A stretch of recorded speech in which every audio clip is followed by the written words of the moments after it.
3 ವರ್ಷದಲ್ಲಿ 1 ಕೋಟಿ ಸೇರಿಸಿರೋ ನಮ್ಮ ಈ ಜರ್ನಿನಲ್ಲಿ 1 ಕೋಟಿ ಸೇರಿಸೋದು ತುಂಬ ಕಷ್ಟ ಆದರೆ ಅದಕ್ಕಿಂತ ಕಷ್ಟವಾದಂಥ 4 ವಿಚಾರ ಇದೆ. ಏನು ಆ 4 ವಿಚಾರಗಳು? ಆ 4 ವಿಚಾರಗಳಿಂದ ನಮ್ಮ ಈ 1 ಕೋಟಿ ಸೇರಿಸ್ತಿರೋ ಜರ್ನಿಗೆ ಹೇಗೆ ಒಂದು ಡಿಸ್ಟರ್ಬೆನ್ಸ್ ಆಗಲಿ ಇಲ್ಲ ಇಂಪ್ಯಾಕ್ಟ್ ಆಗಲಿ ಆಗ್ತಿದೆ ಅನ್ನೋದನ್ನು ನೋಡೋದೇ ಈ ನಮ್ಮ ವಿಡಿಯೋ. 3 ವರ್ಷದಲ್ಲಿ 1 ಕೋಟಿ ಸೇರಿಸ್ತಿರೋ ನನ್ನ ಈ ಜರ್ನಿನಲ್ಲಿ ಇವತ್ತು ದಿನ 45. ಬನ್ನಿ ವಿಡಿಯೋ ಒಳಗಡೆ ಹೋಗೋಣ. ಅದಕ್ಕೆ ಮುಂಚೆ ಏನಕ್ಕೆ ಇವತ್ತು ನಾನು ಕೆಳಗಡೆ ಕೂತೀನಿ ಅಂತ ನೀವೆಲ್ಲ ಯೋಚನೆ ಮಾಡ್ತಿದ್ದೀರಲ್ಲ, ನಾನು ನಿಮಗೆ 3 ಸೆಕೆಂಡ್ ಕೊಡ್ತೀನಿ. ಏನಿರ್ಬೋದು ಯೋಚನೆ ಮಾಡಿ. 1 2 3 ಯೋಚನೆ ಮಾಡಿದ್ರಾ? ಆ್ಯಕ್ಚುಲಿ ಏನೂ ಇಲ್ಲ, ಸುಮ್ಮನೆ ಕೂತೀನಿ ಅಷ್ಟೇ ಕೆಳಗಡೆ. ಬನ್ನಿ ವಿಡಿಯೋ ಒಳಗಡೆ ಹೋಗೋಣ. ನಾನು ವಿನೋದ್, ಎಲ್ರಿಗೂ ನಮಸ್ಕಾರ. ಇದು ನನ್ನ ಚಾನಲ್, ನನ್ನ ಆರ್ಥಿಕ ಹಾದಿ. ಸೊ 3 ವರ್ಷದಲ್ಲಿ 1 ಕೋಟಿ ಸೇರಿಸೋ ಜರ್ನಿ ಶುರು ಮಾಡಿದ್ಮೇಲೆ ಅಫ್ಕೋರ್ಸ್ 1 ಕೋಟಿ ಅನ್ನೋ ಜರ್ನಿ ತುಂಬ ಕಷ್ಟ. ಬಟ್ ಅದಕ್ಕಿಂತ ಕಷ್ಟವಾದಂಥ 4 ವಿಷಯ ನಾನು ಅರ್ಥ ಮಾಡಿಕೊಂಡೆ ಈ ಒಂದು 45 ದಿನದಲ್ಲಿ. ಏನದು ಅಂತ ಒಂದೊಂದಾಗಿ ನಾನು ಹೇಳ್ತೀನಿ. ಮೊದಲನೇದು ಬಂದು ಶೋಯಿಂಗ್ ಅಪ್ ಡೈಲಿ. ಅಂದರೆ ಇವಾಗ ನಾವು ಇದನ್ನು ಶುರು ಮಾಡಿಬಿಟ್ಟಿದ್ದೀವಿ. ಸೊ ದಿನ ಅದ್ರ ಬಗ್ಗೆ ಯೋಚನೆ ಮಾಡಬೇಕು, ಹೇಗೆ ಸೇವ್ ಮಾಡ್ತೀವಿ ಅಂತ ಪ್ಲ್ಯಾನ್ ಮಾಡಬೇಕು. ಮತ್ತು ಆ ಪ್ಲ್ಯಾನನ್ನು ನಿಮ್ಮ ಹತ್ರ ಅಷ್ಟೇ ಜೆನ್ಯೂನಾಗಿ ತಲುಪಿಸ್ಬೇಕು.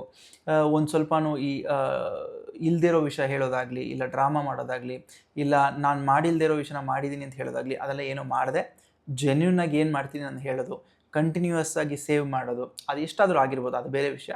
ಬಟ್ ಆ ಪ್ರಾಕ್ಟೀಸ್ ಇದೆಯಲ್ಲ, ವರ್ಕ್ ಆಗ್ತಿದೆಯೋ ಇಲ್ಲವೋ ಒಂದು ಗೊತ್ತಿದ್ರೂ ಗೊತ್ತಿಲ್ಲ ಅಂದ್ರೂ ಕಂಟಿನ್ಯೂಯಸ್ ಆಗಿ ಡೈಲಿ ಅದನ್ನು ಮಾಡ್ಕೊಂಡು ಹೋಗೋದು. ಸೊ ಅದೇ ಮೊದಲನೇ ವಿಷಯ. ಅದು ತುಂಬ ಕಷ್ಟ, ಬಟ್ ಮಾಡಲೇಬೇಕು. ಒಂದಿಷ್ಟು ದಿನ ಅಂತ ಮಾಡಿದ್ರೆ ಅದೇ ಒಂದು ಪ್ರಾಕ್ಟೀಸ್ ಆಗುತ್ತೆ. ಅದು ನನ್ನ ಮೊದಲನೇ ಪಾಯಿಂಟ್. ಎರಡನೇ ವಿಚಾರ ಏನು ಅಂದರೆ, ಈ ದೊಡ್ಡ ದೊಡ್ಡ ಗುರಿಗಳನ್ನ ನಾವು ತೊಗೊಂಡಾಗ ಆ್ಯಕ್ಚುಲಿ ನಾವೇನು ಅನ್ಕೋತೀವಿ, ದೊಡ್ಡ ಸೇವಿಂಗ್ ಮಾಡೋದು ಕಷ್ಟ. ಅಂದರೆ 1 ಕೋಟಿ ನನ್ನ ಜರ್ನಿ ಅಲ್ವಾ. ಸೊ 1 ಲಕ್ಷ ಸೇರಿಸ್ಬೇಕು ಅಂದರೆ ತುಂಬ ಕಷ್ಟ, ಇಲ್ಲ 2 ಲಕ್ಷ ಸೇರಿಸ್ಬೇಕು ಅಂದರೆ ಕಷ್ಟ ಅಂತ ನಾವು ಅನ್ಕೋತೀವಿ. ಬಟ್ ಆ್ಯಕ್ಚುಲಿ ನಿಮಗೆ ಗೊತ್ತಾ, ಅದೆಲ್ಲ ಒಂದು ಕಡೆ ಇದ್ದರೂ ಅದು ಕಷ್ಟನೇ ಹೌದು. ಅದಕ್ಕಿಂತ ಕಷ್ಟವಾದಂಥ ವಿಚಾರ ಏನು ಅಂದರೆ ಚಿಕ್ಕ ಚಿಕ್ಕ ಎಕ್ಸ್ಪೆನ್ಸಸ್ನ ಕಡಿಮೆ ಮಾಡೋದು. ಹಂಗಂದರೆ ಇವಾಗ ನನ್ನ ಎಕ್ಸಾಂಪಲ್ನೇ ತೊಗೊಳ್ಳೋಣ. ಡೈಲಿ ಆ ಸ್ವಿಗ್ಗಿ ರೊಟೀನ್ ಇತ್ತು, ಇಲ್ಲ ಯಾವುದಾದ್ರೂ ಯೂಶ್ವಲ್ ಫುಡ್ ಆ್ಯಪ್ಸಲ್ಲಿ ಡೆಲಿವರಿ ಮಾಡೋದು, ಆನ್ಲೈನ್ ತೊಗೊಳ್ಳೋದು, ತಿನ್ನೋದು, ಆ ಪ್ರಾಕ್ಟೀಸ್ ಇತ್ತು. ಅದನ್ನು ನಾನು ಕಟ್ ಮಾಡಿದೆ. ಮತ್ತು ಈ OTT ಎಕ್ಸ್ಪೆನ್ಸಸ್ ಇತ್ತು, ಅದನ್ನು ಕಟ್ ಮಾಡಿದೆ. ಮತ್ತು ದಿನ ಈ ಸಣ್ಣ ಪುಟ್ಟ ಏನಾದರೂ ತೊಗೋತಿರೋದಿತ್ತು, ಪ್ರಾಕ್ಟೀಸ್ ಇತ್ತು ನನಗೆ. ಸೊ ಅದನ್ನೆಲ್ಲ ಕಟ್ ಮಾಡಿದೆ. ಬಟ್ ಆ್ಯಕ್ಚುಲಿ ಕಟ್ ಮಾಡೋದು ಒಂದು, ಬಟ್ ಅದನ್ನು ಕಟ್ ಮಾಡಿ 3 ವರ್ಷ ಮೇಂಟೈನ್ ಮಾಡಬೇಕಲ್ಲ, ಅದನ್ನು ತಿರ್ಗಾ ನಾನು ಶುರು ಮಾಡಬಾರ್ದು. ಅದು ಆ್ಯಕ್ಚುಲಿ ಅಷ್ಟು ಈಸಿ ಅಲ್ಲ. ಇದು 3 ಎಕ್ಸಾಂಪಲ್, ಬಟ್ ಈ ಥರ ತುಂಬ ಎಕ್ಸ್ಪೆನ್ಸಸ್ ಇದೆ. ಸೊ ಆ್ಯಕ್ಚುಲಿ ದೊಡ್ಡ ಎಕ್ಸ್ಪೆನ್ಸಸ್ ಇಲ್ಲ, ದೊಡ್ಡ ಸೇವಿಂಗ್ ಮಾಡೋದಕ್ಕಿಂತ ಈ ಥರ ಚಿಕ್ಕ ಚಿಕ್ಕ ರೆಗ್ಯುಲರ್ ಎಕ್ಸ್ಪೆನ್ಸಸ್ನ ಕಟ್ ಮಾಡೋದು ತುಂಬ ಕಷ್ಟ. ಅದು ನನ್ನ ಈ ಜರ್ನಿನಲ್ಲಿ ನಾನು ಕಲಿತ 2ನೇ ಪಾಠ. ಬಟ್ ಈ ಕಂಟ್ರೋಲ್ ಮಾಡೋದನ್ನು ನಾವು ಕಲ್ತ್ಕೊಂಡ್ಬಿಟ್ವಿ ಅಂದರೆ ಇದು ನಮ್ಮ ಜೀವನದಲ್ಲಿ ನಮಗೊಂದು ದೊಡ್ಡ ಹೆಲ್ಪ್ ಆಗುತ್ತೆ, ತುಂಬ ದೂರ ನಮ್ಮ ಸಕ್ಸಸ್ನ ತೊಗೊಂಡೋಗುತ್ತೆ. ಸೊ ಇದು ನಾನು ಹೇಳಕ್ಕೆ ಬಂದಿದ್ದು 2ನೇ ವಿಚಾರ. 3ನೇದು ಬಂದು mental pressure of a big goal ಅಲ್ವಾ. ಸೊ ಏನು ಅಂದರೆ 1 ಕೋಟಿ ಸೇರಿಸೋ ಜರ್ನಿ ಶುರು ಮಾಡಿದ್ದೀವಿ, ಪಾಯಿಂಟ್ ನಂಬರ್ 1. ಪಾಯಿಂಟ್ ನಂಬರ್ 2, ಏನೇನು ಆ ಜರ್ನಿನಲ್ಲಿ ಕನ್ಸಿಸ್ಟೆಂಟಾಗಿ ಮಾಡ್ತಿದ್ದೀನಿ ಅಂತ ನಿಮ್ಮ ಹತ್ರ ಹೇಳ್ತಿದ್ದೀನಿ. ಪಾಯಿಂಟ್ ನಂಬರ್ 3, ದಿನ ಚಿಕ್ಕದಾಗೋ ದೊಡ್ಡದಾಗೋ ಅದಕ್ಕೆ ನಾನು ಕಾಂಟ್ರಿಬ್ಯೂಟ್ ಮಾಡ್ತಿದ್ದೀನಿ ಅಲ್ವಾ. ಬಟ್ ಇದೆಲ್ಲದಕ್ಕಿಂತ ಒಂದು ಪ್ರಾಬ್ಲಮ್ ಏನು ಅಂದರೆ, ಆ ದೊಡ್ಡ ಗೋಲು ಯಾವಾಗಲೂ ನಮ್ಮ ತಲೆಯಲ್ಲೇ ಇರುತ್ತೆ. ಸೊ ಅದನ್ನು ಅದು ಖಂಡಿತ ಪ್ರೆಷರ್ ಹಾಕುತ್ತೆ. ಅಂದರೆ ಇವಾಗ ನಾವು 3 ವರ್ಷದಲ್ಲಿ 1 ಕೋಟಿ ಸೇರಿಸ್ತೀನಿ ಅಂತ ಹೇಳಿದ್ದೀನಿ, ನಾನು ಆ ಜರ್ನಿ ಶುರು ಮಾಡಿದ್ದೀನಿ, ಆಲ್ರೆಡಿ 1.5 ತಿಂಗಳಾಗೋಯ್ತು. ಸೊ ಇದನ್ನು ಹೇಗೆ ಮುಟ್ತೀನಿ ಅದೆಲ್ಲ ಇರುತ್ತೆ. ಬಟ್ ಅದೆಲ್ಲದನ್ನು ನಾನು ಈ ಜರ್ನಿನಲ್ಲಿ, ನೀವು ನಿಮ್ದು ಏನಾದರೂ ಪ್ಲ್ಯಾನ್ ಮಾಡ್ತಿದ್ರೆ ಯಾವಾಗಲೂ ತಿಳ್ಕೊಳ್ಳಿ, ಯಾವಾಗಲೂ ಅದು ಪ್ರೆಷರ್ ಬೀಳುತ್ತೆ ಮೆಂಟಲಿ ನಿಮಗೆ, ಇಲ್ಲ ಸ್ಟ್ರೆಸ್ ಆಗಿ ಕನ್ವರ್ಟ್ ಆಗ್ಬೋದು. ದಯವಿಟ್ಟು ಅದನ್ನು ನಂಗೆ ತೊಗೋಬೇಡಿ. ಒಂದು ಟಾಸ್ಕ್ ಅಂತ ತೊಗೊಳ್ಳಿ, ಅದಕ್ಕೆ ಏನು ಮಾಡಬೇಕು, ನಿಮ್ಮ ಕೈಲಿ ಎಷ್ಟಾಗುತ್ತೆ ದಿನ ಅದನ್ನು ಮಾಡಿ, ಅದನ್ನು ಸುಮ್ಮನೆ ಸೈಡಲ್ಲಿ ಬಿಟ್ಬಿಡಿ. ತುಂಬ ತಲೆ ಕೆಡ್ಸ್ಕೊಳಕ್ಕೆ ಹೋಗಬೇಡಿ. ಸೊ ಈ mental pressure of a big goal, ಇದು 3ನೇ ವಿಚಾರ ನಾನು ಕಲ್ತಿದ್ದು, ಇಲ್ಲ ಪಾಠ ಅಂತಲೇ ಇಟ್ಕೋಬೋದು. ನಿಮ್ಮ ತಲೆಗೆ ಅದೊಂದು ಸ್ಟ್ರೆಸ್ ಆಗಿ ಪ್ರೆಷರ್ ಆಗಿ ಬಂದರೂ ಆ ಥರ ತೊಗೊಳ್ದೆ, ಅದಕ್ಕೆ ನಾವು ದಿನ ಸ್ಮಾಲ್ ಸ್ಟೆಪ್ಸ್, ಇಲ್ಲ ಪುಟ್ಟ ಹೆಜ್ಜೆ ಹೇಗಿಡಬೇಕು ಅಂತ ಪ್ಲ್ಯಾನ್ ಮಾಡಿ ಅದರ ಹತ್ರ ಸಾಗಬೇಕೇ ಹೊರತು ಅದನ್ನೊಂದು ಪ್ರೆಷರ್ ಆಗಿ ನಾವು ತೊಗೋಬಾರ್ದು. ಸೊ 4ನೇ point, staying consistent when no results are visible. ಅಂದರೆ ಇವಾಗ ನಾನು ಶುರು ಮಾಡಿ 45 ದಿನ ಆಗಿದೆ. ನಿಮಗೆ ಗೊತ್ತು, ಆಲ್ರೆಡಿ ಹೋದ ತಿಂಗಳು ಸೇವಿಂಗ್ಸ್ ನಮ್ಮದು ಮಿಸ್ಟ್ರಿ ಬಾಕ್ಸ್ 11,000 ಆಗಿದೆ. ಈ ತಿಂಗಳು ಮಿಸ್ಟ್ರಿ ಬಾಕ್ಸ್ ದಿನ ಮಾಡ್ತಿದ್ದೀವಿ. ಬಟ್ ಎಷ್ಟು ಸೇವಿಂಗ್ ಆಗಿದೆ ಇನ್ನೂ ನಾವು ಕೌಂಟ್ ಮಾಡಿಲ್ಲಲ್ಲ, May 1st ನಾವು ಕೌಂಟ್ ಮಾಡ್ತೀವಿ.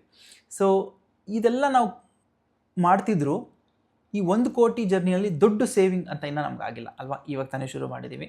1 ವರ್ಷ ಆದರೆ ಎಷ್ಟಾಗುತ್ತೆ ನೋಡಬೇಕು, 2 ವರ್ಷದಲ್ಲಿ ಎಷ್ಟಿರ್ತೀವಿ ನೋಡಬೇಕು, 6 ತಿಂಗಳಲ್ಲಿ ಎಷ್ಟಿರ್ತೀವಿ ನೋಡಬೇಕು. ಬಟ್ ಆ ಟೈಮಲ್ಲಿ ಕೂಡ ನಾವು ಇವಾಗ 50 ಲಕ್ಷ 60 ಲಕ್ಷ ಎಲ್ಲ ಮುಟ್ಟಲ್ಲ. ಸ್ಲೋ ಆಗಿ ಇದೇ ಥರ 11,000 50,000 40,000 60,000 ಹಂಗೆ ಪ್ರೋಗ್ರೆಸ್ ಆಗ್ತೀವಿ. ಸೊ ಇದು ಹೌದು ಖಂಡಿತ ಸೇವಿಂಗ್ಸ್ ನಡೀತಿದೆ, ಬಟ್ 1 ಕೋಟಿಗೆ ಕಂಪೇರ್ ಮಾಡಿದ್ರೆ ತುಂಬ ಕಮ್ಮಿ. ಸೊ ನಮ್ಮ ಜರ್ನಿ ಇನ್ನೂ ಎಲ್ಲಿ ಹೋಗುತ್ತೆ, ಹೇಗೆ ಹೋಗುತ್ತೆ, ಮುಂದಿನ ವರ್ಷ ಎಲ್ಲಿರುತ್ತೆ, 2 ವರ್ಷ ಆದಮೇಲೆ ಏನಿರುತ್ತೆ, 3 ವರ್ಷದ ಮಧ್ಯೆ ಎಲ್ಲಿರುತ್ತೆ, ಕೊನೆಯಲ್ಲಿ ಎಲ್ಲಿರುತ್ತೆ ಅಂತ ನಾವು ನೋಡಬೇಕು. ಸೊ ಈ ಸ್ಟಾರ್ಟಿಂಗಲ್ಲಿ ನಿಮಗೆ ಏನು ರಿಸಲ್ಟ್ಸ್ ದೊಡ್ಡದಾಗಿ ಗೊತ್ತಾಗಲ್ಲ. ಅಂದರೆ ಈ 11,000 1 ಕೋಟಿ ಮುಂದೆ ತುಂಬ ಚಿಕ್ಕದು, ಕರೆಕ್ಟಾ? ಬಟ್ ನಾವೇನು ತಿಳ್ಕೋಬೇಕು, ನಮ್ಮ ಡ್ಯೂಟಿ ಕನ್ಸಿಸ್ಟೆಂಟಾಗಿ ದಿನ ಸೇವಿಂಗ್ಸ್ ಮಾಡೋದು ಅಷ್ಟೇ, ಇಲ್ಲ ತಿಂಗ್ಳಿಗೆ ಒಂದು ಸತಿ ನಮ್ಮ ಸಂಬಳದಿಂದ ಸೇವಿಂಗ್ಸ್ ಮಾಡೋದು ಅಷ್ಟೇ. ಅದನ್ನು ಪ್ಲ್ಯಾನ್ ಮಾಡ್ಕೋಬೇಕು, ಹೌದು ಲೆಕ್ಕಾಚಾರ ಮಾಡ್ಕೋಬೇಕು, ಹೇಗೆ ಅದು 1 ಕೋಟಿಯಾಗಿ ಬೆಳೆಯುತ್ತೆ ಅದೆಲ್ಲ ನಾವು ನೋಡ್ಕೋಬೇಕು. ಬಟ್ ಅದು ಇವತ್ತು ಎಷ್ಟೇ ಇರಲಿ, ನಾಳೆ ಎಷ್ಟೇ ಇರಲಿ, ಮುಂದಿನ ತಿಂಗಳು ಎಷ್ಟೇ ಇರಲಿ, ಮುಂದಿನ ವರ್ಷ ಎಷ್ಟೇ ಇರಲಿ, ಆ ಡೈಲಿ ನಾವು ಆ ಸೇವಿಂಗ್ಸ್ ಮಾಡೋ ಪ್ರಾಕ್ಟೀಸ್ನ ನಿಲ್ಲಿಸಬಾರ್ದು. That is important. ಇಲ್ಲಿ ಇಂಪಾರ್ಟೆಂಟ್ ಇಲ್ಲ ತುಂಬ ಮುಖ್ಯವಾದಂಥ ವಿಷಯ ಏನು ಅಂದರೆ, ಸ್ಟಾರ್ಟಿಂಗೇ ನೀವು 1 ಕೋಟಿ ಅಂತ ಯೋಚನೆ ಮಾಡಬಾರ್ದು. ಅಂದರೆ ನಾನು ನನ್ನ ಜರ್ನಿ ಬಗ್ಗೆ ಹೇಳ್ತೀನಿ, ನಿಮಗೆ ಆ ಥರ ನಿಮ್ಮದು ಪರ್ಸನಲ್ ಗುರಿ ಇರುತ್ತಲ್ಲ, ನೀವು ಅದಕ್ಕೆ ರಿಲೇಟ್ ಮಾಡ್ಕೊಳ್ಳಿ. ಸೊ 1 ಕೋಟಿ ಅಂತ ನಾನು ಯೋಚನೆ ಮಾಡೋಕ್ಕೆ ಹೋಗಬಾರ್ದು. ಅದು ಹೌದು ಅದೊಂದು ಪ್ಲ್ಯಾನ್, 1 ಕೋಟಿ ಸೇರಿಸೋದಿದೆ. ಅದಕ್ಕೆ ಇವತ್ತು ಏನು ಮಾಡಿದ್ದೀನಿ, ನಾನು ಆಲ್ರೆಡಿ 11,000 ಸೇರಿಸಾಯ್ತು. ಅಂದರೆ 0 ಸ್ಟಾರ್ಟ್ ಮಾಡೋ ಬದಲು ಇವಾಗ 11,000ದಲ್ಲಿ ಈ ತಿಂಗಳು ಶುರು ಮಾಡಿದ್ದೀನಿ. ಆ ಥರ ಮೆತ್ತಿಗೆ ನಾವು ಹೋಗ್ತೀವಿ ಅಂತಿರಬೇಕು. ಬಟ್ ಡೈಲಿ ಆ ಕನ್ಸಿಸ್ಟೆನ್ಸಿ ಬಿಡಬಾರ್ದು. ಅದು ನಿಮಗೆ ದೊಡ್ಡ ರಿಸಲ್ಟ್ ಇವಾಗಲೇ ಕಾಣ್ಬೋದು, ಇಲ್ಲ 1 ಲಕ್ಷ ಆಗೋಕ್ಕೆ 10 ತಿಂಗಳೇ ಆಗ್ಬೋದು, ಇಲ್ಲ 5 ತಿಂಗಳಾಗ್ಬೋದು. ಬಟ್ ನಂಬಿಕೆ ಇಟ್ಟು ದಿನ ಆ ಜರ್ನಿನ ಮಾಡಬೇಕು. ರಿಸಲ್ಟ್ಸ್ ಬರಲಿ ಬರದೇ ಇರಲಿ, ಇಲ್ಲ ಸ್ವಲ್ಪ ಲೇಟ್ ಆಗಲಿ, ಯಾವುದೇ ರೀತಿ ನಾವು ಕುಗ್ಗಬಾರ್ದು. ಸೊ ಇದೇ 4ನೇ ಪಾಠ.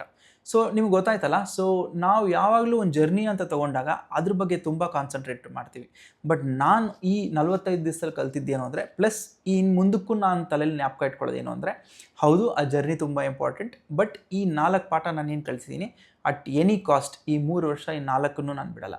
ಖಂಡಿತ ಇದೊಂದು ಒಳ್ಳೆ ವಿಚಾರ ನಾನು ಇಟ್ಕೊಳ್ತೀನಿ. ಇದನ್ನು ಕನ್ಸಿಸ್ಟೆಂಟಾಗಿ ಫಾಲೋನು ಮಾಡ್ತೀನಿ. ಸೊ ಈಗ ನಿಮಗೆ ಈ ವಿಡಿಯೋಯಿಂದ ಟೇಕ್ ಅವೇ ಏನು, ನಿಮ್ಮದೊಂದೊಂದು ಜರ್ನಿ ಇರುತ್ತಲ್ಲ. ಇವಾಗ ಯಾರೋ ಸೇವ್ ಮಾಡ್ತಿರ್ಬೋದು, ಯಾರೋ ನಿಮ್ಮ ಮನೆ ಕಟ್ಟೋಕ್ಕೆ ಪ್ಲ್ಯಾನ್ ಮಾಡ್ತಿರ್ಬೋದು, ಇಲ್ಲ ಬೈಕ್ ತೊಗೊಳ್ಳೋದು, ಕಾರ್ ತೊಗೊಳ್ಳೋದು, ಯಾವುದಾದ್ರೂ ಇರ್ಬೋದು. ನಿಮಗೆ ಆ ಗುರಿಗಿಂತ ಆ ಗುರಿ ತಲುಪೋದಕ್ಕೆ ಸ್ವಲ್ಪ ನಿಮ್ಮನ್ನು ಡಿಸ್ಟರ್ಬ್ ಮಾಡ್ತಿರೋಂಥ 2-3 ಕಷ್ಟವಾದಂಥ ವಿಷಯ ಏನು ಅಂತ ನೀವು ಕಮೆಂಟ್ ಮಾಡಿ. ಸೊ ಈ ವಿಡಿಯೋ ನಿಮ್ಗೆ ಇಷ್ಟ ಆಗಿದೆ ಅನ್ಕೋತೀನಿ.